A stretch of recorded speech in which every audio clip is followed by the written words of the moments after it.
Welcome to Profiles in Caring. I'm Kimberly Perkins.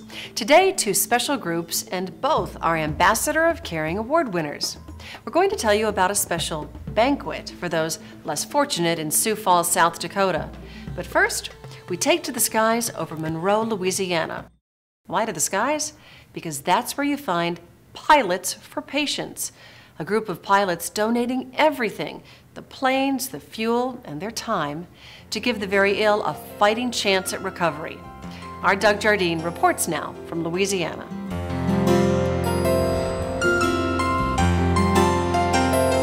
Welcome to Profiles in Caring. Doug Jardine reporting from Monroe, Louisiana, the birthplace of Delta Airlines, which started here in 1927 as a crop dusting organization, much larger now. We come to Monroe this time, however, to introduce you to a fairly new organization, Pilots for Patients. They care for the ill by offering them wings and angels.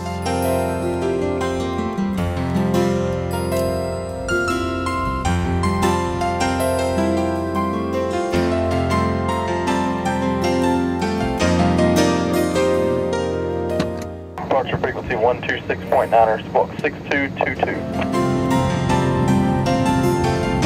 It's number one, just to help somebody, and that's universal.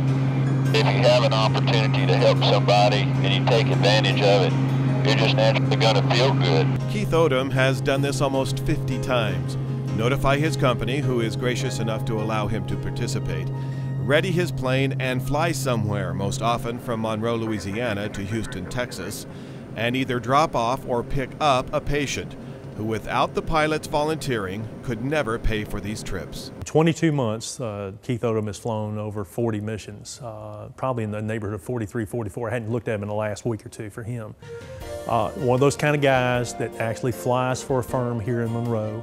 They give Keith the opportunity to do these flights with their aircraft. This is what it's all about, helping your neighbors and friends. In Louisiana, we're all neighbors and friends. Like I said, just separated by a little distance. It started out on my things to do list years ago, and that's just something that I really enjoyed doing. And normally we're in the soup today, but normally I got the best view as far as anybody's office. So it's a good job. You work for good people, and given the opportunity to do this, and probably do this. We do it a minimum of once a month. We normally fly 2 missions a month. Sure, we were in the soup on this day, cloudy skies for the entire hour-and-a-half trip to Houston, but that didn't make any difference because we were on a mission to do good. Keith, part of a growing list of pilots who donate their time, fuel, and plane to help patients get to and from what everybody hopes will be life-saving or at the very least life-altering appointments. We got doctors, attorneys. We've got them from all walks of life, farmers, mayors. We thought, let's just, instead of covering 7 states, let's just cover, Louisiana and up and down part of Mississippi and Arkansas and western Tennessee.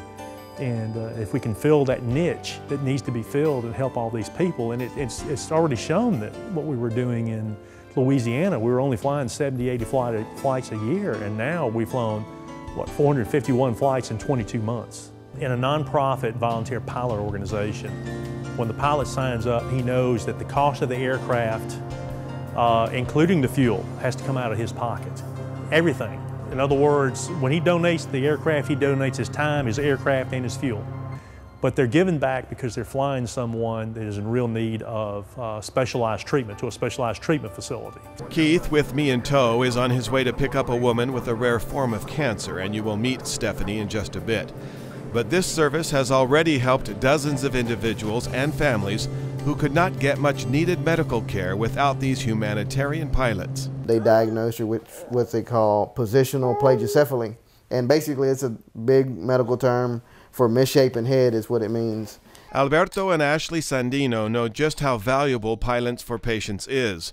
The program helped their little girl, Jada. It was kind of, at first, it was, big shock to us. We go to the physical therapist, and so at that point we started looking around here locally, seeing if there was any kind of providers that would know what to do in that situation. And we ended up finding out that there was not anybody here locally, but that in Dallas, there's a clinic there that specializes in that, and they're called Cranial Technologies.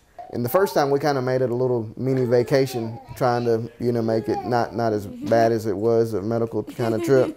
And but then after that, it started to kind of weigh on us, having to travel back and forth, and not only the time that it was taken to drive back and forth to Dallas, but also the expenses. Her case was so severe that they decided to do a second round of treatment on it. So instead of lasting 4 months, it lasted 8 months. After that, she didn't have to wear the doc band anymore, the helmet anymore, and they were completely through with her treatment. So, and she's improved so much as far as at that time she was having problems, with her neck and tightening of the neck, and having problems walking and crawling, and now it's like she runs everywhere, Really? I hadn't noticed. But I never thought that I would be that one person that would be in a position where I would be needing some kind of help, some kind of service. We pick them up and we tell them, hey, we're going to fly you for your treatment, and of course finances are pretty tight by then, and they say, well, what's the catch? Well, there's no catch. Well, how many times can I do this? Well, we say as many times as it takes. Well, they still say, what's the catch? When Profiles in Caring comes back, Stephanie's incredible story as she fights a rare form of cancer. I just felt like something was not right. Also, we volunteer our time, our vehicle, and the gasoline bill. when Profiles in Caring returns, and it's not a trick question, do angels exist? Well, sure, I just saw one driving a car. I'll explain when we come back.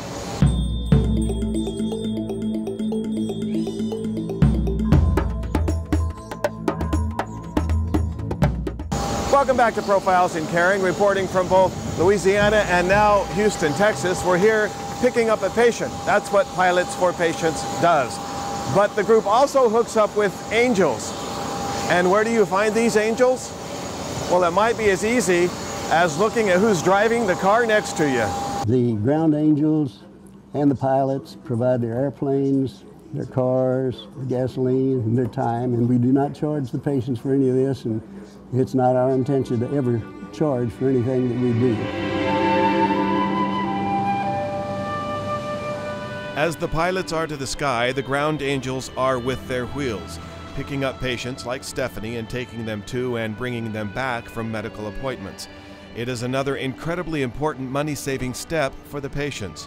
Two organizations full of people willing to give of their time and money just to help. A mission usually takes anywhere from the time I leave my house till the time I get back, an hour and a half to 2 hours. So that's it. But you have to like the airport, you have to like traffic, you have to like rainy, crummy weather. Other than that, if that doesn't bother you, then this is perfect. They always tell you that you're doing something great for them, but in reality, I tell them, no, you're doing something great for me. It's just an addiction. I don't know how else to explain it. This year I've already done 100 missions. We volunteer our time, our vehicle, and the gasoline bill. Pilots donating plane and fuel, angels donating car and gas, and so many in need benefit. Upon diagnosis, there was only 6 documented cases of this type of lymphoma. What is it called? It's called Castleman's disease. But I am on a non-FDA approved protocol chemotherapy. And I'm responding well. We have 5 children, so, I have drive and will to be here.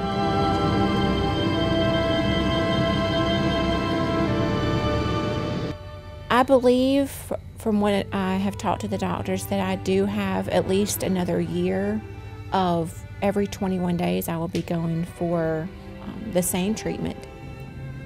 They don't expect remission. They don't expect me to expect remission for at least a year. He said he likes to maintain at least, they like to maintain 1,000 feet between the planes.